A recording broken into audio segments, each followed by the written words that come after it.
La inflación no es, como dice Milei, un fenómeno monetario en todo tiempo y lugar. Ese es un argumento viejo, falso, que sirve para justificar el ajuste, para culpar al Estado, para legitimar el desguace que estamos viviendo. En realidad, en la Argentina, la inflación tiene causas mucho más profundas y políticas. Llevamos décadas de inflación y han pasado gobiernos que emitieron, gobiernos que no emitieron tanto, gobiernos que han tenido superávit, otros que han tenido déficit, porque en definitiva el problema no es la emisión en sí. ¿Cuál es el problema? El problema es que tenemos una economía fuertemente concentrada, es decir, que muy pocos actores dominan sectores claves de la economía. Tenemos también una economía fuertemente financiarizada, es decir, que la ganancia empresarial viene principalmente de la especulación financiera y no tanto de la producción. Tenemos también una economía fuertemente extranjerizada, es decir, que las empresas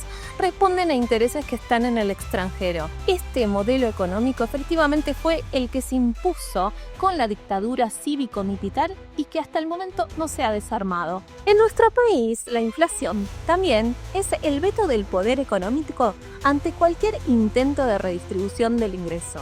Porque efectivamente, en la Argentina, todavía existe un movimiento obrero fuerte, con capacidad de disputa. Y es esa disputa por los salarios, por los derechos, la que el poder quiere frenar. Por eso, cada vez que se intenta mejorar los ingresos de las mayorías, aparece el terrorismo económico, que es el uso deliberado de herramientas como las corridas financieras, las devaluaciones, las remarcaciones de precios, que lo que intentan hacer es forzar retrocesos y generar caos. Porque la inflación, en definitiva, es una forma de disciplinamiento social, de castigar a quienes exigen más, de poner límites a través del sufrimiento económico, porque es la continuidad económica de un orden impuesto en 1976.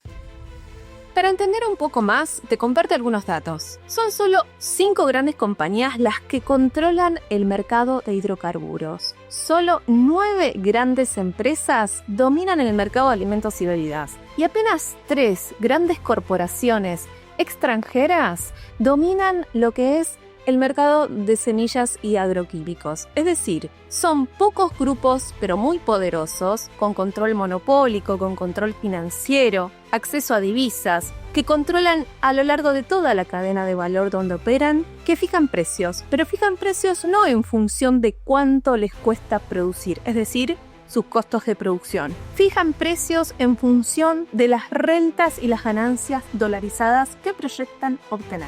Por eso, frente a una devaluación, para mantener sus ganancias en dólares, aumentan los precios. Pero también si tienen que pagar mayores salarios para sus propios trabajadores, aumentan los precios para neutralizar ese mayor costo. Y si hay más pesos circulando en la economía, porque por ejemplo se aumentó alguna partida concreta del gasto público social, en lugar de invertir más, producir más y satisfacer ese mayor consumo popular, lo que hacen es, adivinar, aumentan los precios, porque efectivamente la inflación es ese mecanismo aspiradora que absorbe todos los pesos a favor de pocos y grandes actores, que enseguida los transforman en dólares y los fugan. Por eso decimos que no es cierto que un aumento en la demanda y en el consumo, así sea financiado vía emisión monetaria, genere de por sí inflación. Lo que ocurre aquí es que un grupo de vivos tiene la capacidad de transformar toda emisión monetaria en ganancias a partir de aumentar los precios en la economía. Es que es imposible pensar que en una economía como la nuestra, con el 40% de la población debajo de la línea de pobreza, con la industria funcionando a la mitad de su capacidad instalada, podamos decir que la inflación tiene que ver con un exceso de demanda.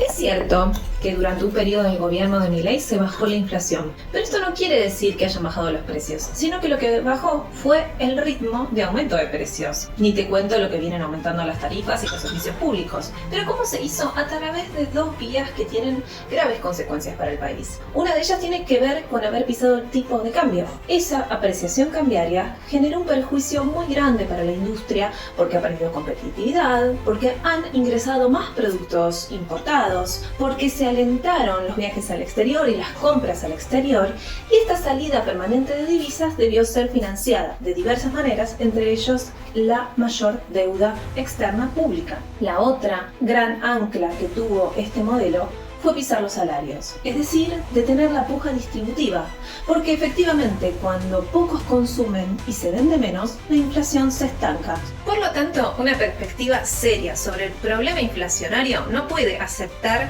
que la inflación es porque la gente consume demasiado. Por el contrario, se trata de incentivar el consumo y el mercado interno, pero con un férreo control sobre los sectores concentrados, que son los que capturan renta remarcando precios sin invertir ni producir más. Mira, te comparto lo que la comunidad organizada ha venido pensando sobre el problema de la inflación.